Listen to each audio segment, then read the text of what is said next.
তিন মাংস। হ্যাঁ, কি কি দিলেন এখানে? এখানে হ্যাঁ, এই আদা রসুন বাটা দিলাম, গুঁড়া মরিচ দিলাম, তারপরে কি হলুদ দিলাম, গরম মশলা দিলাম, তারপরে কাটা পেঁয়াজ দিলাম। তারপর কি করবেন ভাবি?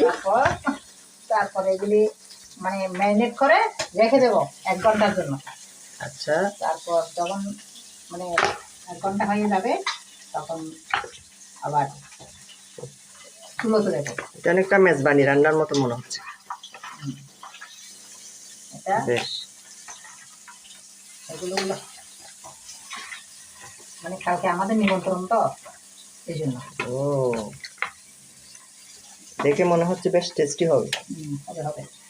কেন সে আবার এই খাসির মাংসগুলো দিলাম, তুলে দিলাম। এখন দিয়ে তারপর আবার মানে কষা হয়ে গেলে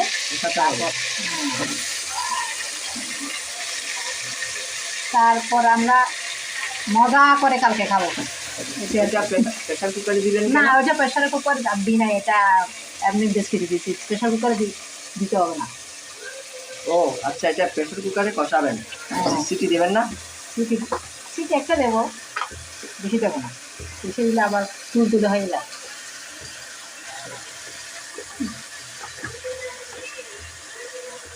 আচ্ছা, এটাকে এখন নেড়ে চেড়ে দেবেন, তারপর ঢাকনাটা দিয়ে দেবেন।